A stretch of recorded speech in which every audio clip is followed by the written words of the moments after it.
namoota baay'ee keessaa ati nama tokko. Namni jireenya keessatti yeroo tokko dadhabaa, abdii kutataa, akkasumas maaliifan itti fufa jedhee of gaafata. Garuu har'a waan tokko yaadadhu. Haalli kee ammaa dhuma kee miti. Biqiltuun guddaan tokko guyyaa tokko keessatti hin guddatu.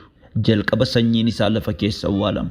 Namni waa'ee biqiltuu hin beekne akka waan inni badeetti yaaduu danda'a. Garuu dhugaan isaa sanyiin sun du'aan jiru guddachuuf qophaa'aa jira. Akkuma kana yeroo haalota ulfaatoo keessa taatu Waaqayyo jireenya kee keessatti hojii guddaa hojjechaa akka jiru amani. Guddina haaraaf si qopheessaa jira. Abdiin miira qofa miti.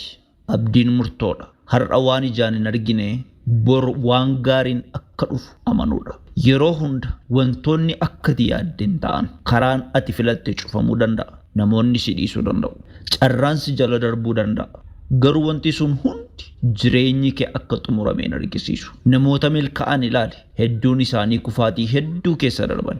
Garaagarummaan isaanii garuu kufuu dhabuu isaanii otoo hin taane kufanii ka'uu isaaniidha.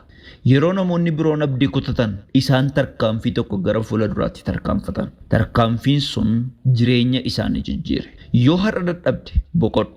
Garuu deemsa hin dhaabin. Yoo namoonni si hin amanne ofitti amani. Yoo wanti hundi waan si mormu fakkaatillee yaadadhu. Halkan hunda booda bariin ni dhufa. Namni abdii qabu haala isaatiin hin mo'amu. Haala isaa mo'a. Sababni isaas fuula isaa duratti Waaqayyoon qofa ilaala malee gara kufaatii isaatiin ilaalu. Macaafni qulqulluun akkana jedha. Warri Waaqayyoon abdiidhaan eeggatan garuu humni isaanii ni haareffama. Akka joobiraas baalleedhaan waliin ka'u. In fiigu garuu hin dadhaban. In adeemu garuu hin mudhukan. Kana jechuun rakkinni ittiin dhufu jechuu miti. Garuu rakkoo sana keessa humna ittiin darban argatu jechuudha. Kanaaf har'a murteessi. Abdii kee hin kutin. Abjuu kee hin awwaalin. Kadhannaa kee hin dhiisin. Tarkaanfii xinnaa tokkollee haa ta'u har'a tarkaanfadhu. Tarkaanfiin xinnaan sun bor gara jijjiirama guddaatti si geessuu danda'a. Yaadadhu.